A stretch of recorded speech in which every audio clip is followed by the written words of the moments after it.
Կոմիտասը ծնվել է 1869 թվականի սեպտեմբերի 26-ին Քյոթայիայում։ Տանը խոսում էին միայն թուրքերեն։ Հայրը Գևորգը կոշկակար էր, մայրը թագուհին գորգագործ։ Երկուսն էլ բնատուր հրաշալի ձայն ունեին ու սիրում էին երաժշտությունն ու երգը։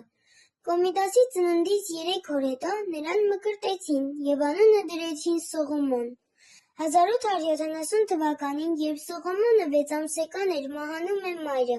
7 տարեկանում ընդունվում է դեղի դպրոց։ 1879 թվականին 10 տարեկանում կորցնում է նաև հորը։ Նրան սկսում է խնամել հորական տատը՝ Մարիամը։ Դասարանցիների պատմելով Սողոմոնին հաճախ տեսնում էին լվացքատան սառը քարերին քնած։ Նա գիշերները շատ հաճախ չէր քնում, նստում էր և լսում էր բնության ձայները, ինչպես նաև նրան շատ հաճախ գտնում էին տանիքում, և նրա ասելով այդտեղից բնության ձայներն էլ ավելի լավ էին հնչում։ Զբոսնելիս մեծ ուշադրություն էր դարձնում տարօրինակ ծաղիկներին, քանի որ դրանց նմանեցնում էր մեղեդիների, ինչպես նաև սիրում էր թռչունների հետ նվագել և նոր մեղեդիներ փորձել։ Սողոմոնը շատ հաճախ կանգնում էր անծանոթ մարդկանց տների մոտ, լսում նրանց խոսակցությունը, ձայները և ասում, որ դրանք մեղեդիներ են, ինչպես նաև նա ուներ շատ գեղեցիկ ձեռագիր։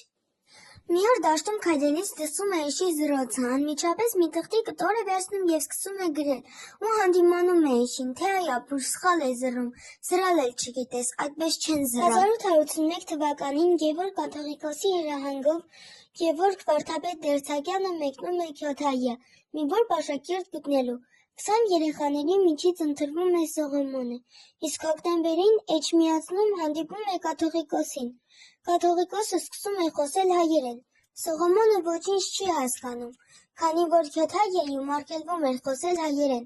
Բարկացած կաթողիկոսն էլ ասում է, որ եթե հայերեն չգիտի, ուրեմն այստեղ անելիք չունի։ Սողոմոնն էլ ասում է. «Ես եկել եմ սովորելու» ու երգում է լույս զվարթ երգը, առանց բառերը հասկանալու։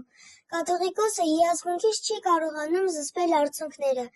Այսպիսով Սողոմոնը դարձավ հաջողակներից մեկը և սկսում է սովորել Գևորգյան ճեմարանում։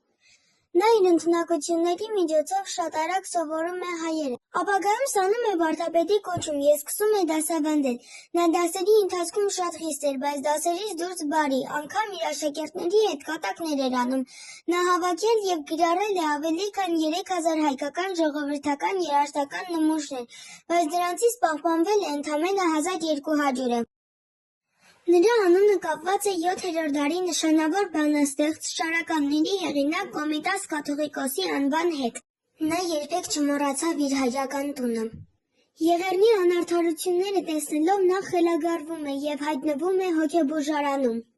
Կոմիտաս վարդապետը վախճանվեց 1935 թվականի հոկտեմբերի 21-ին առավոտյան ժամը 6-ին Վիլ Ժուֆիի հիվանդանոցում գարշապարի թարախակալումից առաջացած բարդությունների հետևանքով։ Մահից հետո ստեղծվեց մահադիմակը։ 1936 թվականին նրա աճյունը փոխադրվեց Երևան և թաղվեց Կոմիտասի անվան պանթեոնում։